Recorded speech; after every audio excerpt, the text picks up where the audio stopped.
څو آداب مختصر ویم د دې لپاره چې زمونږ استاد دا روجا شرعي روجا وګرځي اسې نه چې خولې ته به کوریا چولې نه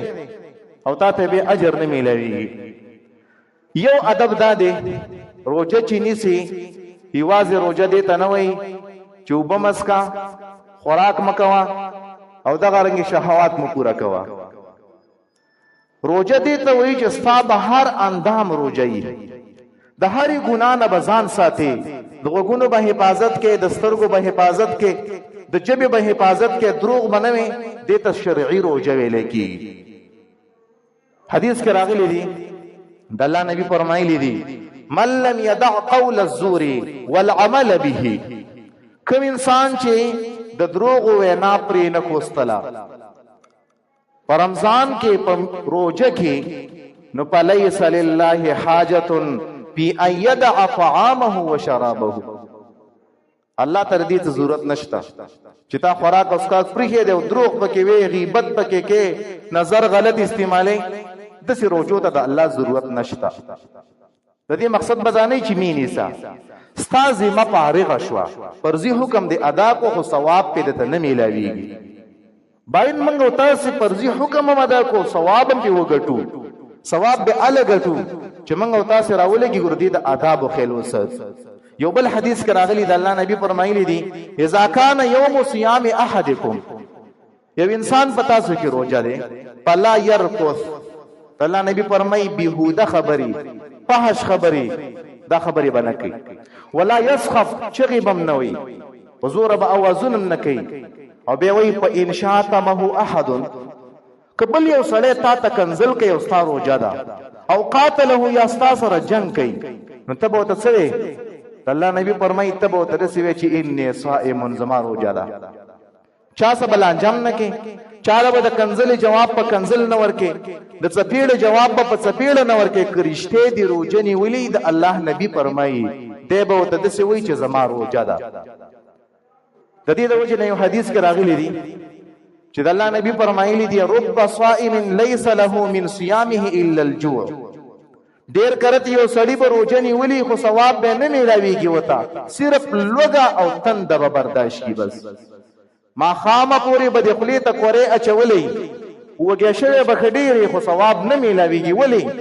د روزي د آداب او خیل نه ساتي د صرف خلی ته کورې اچولې د ګنا نه پکې ځان نه ساتي او دا غرنګي وې ډیر کړ دی او سړی به قیام الليل کوي خود ته به صرف شوګيري میلاو شي اجر بنه میلاوي علي رضی الله عنه فرمایل ول ان الصيام ليس من الطعام والشراب روزه واجب دي ته نه وي چې خوراک او اسکاک نه ځان روزه کا خوراک او اسکاک مکوا ول روزه دي ته وي چې د دروغونه د بيزه خبرونه د باطل کارونو نه پکې ځان وساته دي ته روزه ویل کی د دې د وجه نه ابو ذر رضی الله عنه فرمایل ول اذا صمت کله چې روزه ونیسي نو د څه کارو ته چې د خپل ځان حفاظت کوا څو پورې جستا وځي د جبه حفاظت کوا د سترګو حفاظت کوا د غوګونو حفاظت دا نه چې تا خپل ته کورې چولې دی او موبایل کې فلمونه او ډرامې او پردی خزي او گیمونه او لډو او تاشو غانې بجانې تا روزه اسه غاب شپ دی بس د روزي الله چاله په دې باندې ثوابونه نه ور کوي ټیک دا ذمہ به فارغ شي خو کم اجر او ثواب چي دي هغه ته نه ملوي د دې د وجه نه طلیق ابن قیس مبارک رضی دا یو عالم تیر شوی دی و چې کله به روزو کور ته داخل شو به ځای به د کور نه وته صرف د جامع منزل برات به ځای به د کور نه بهر ته نه راوت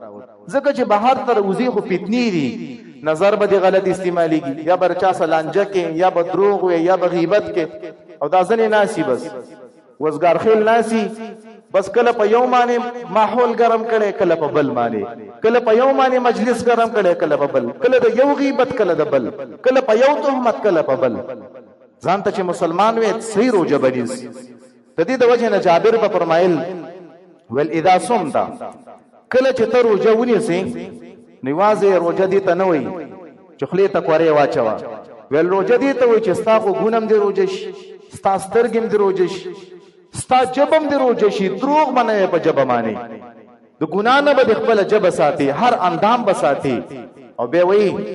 وی خپل خادم له تکلیف هم نه ورکه دا نه جستا خادم دی مزدور دی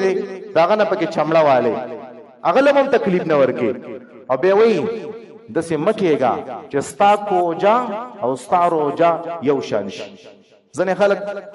روجا او کوجا څنګه یو شان دي د په کوجا کې لګیای چې په کومه ګنا باندې وس بریږي هغه کوي او چې کله روجا راشي بهم پکې وی ګنا نم توبه نه کوي نه ستا روجا او ستا کوجا د یو شان نه په روجا کې به ته پرهیز باندې ژوند تیرې د نظر به حفاظت کې د غوګونو به حفاظت کې د غرنګ د خپل جبه به حفاظت کې د هاري ګنا نه بزان ساتي د دې لپاره چې ستا روجا الله قبول کړي او الله په تعالی اجر درکړي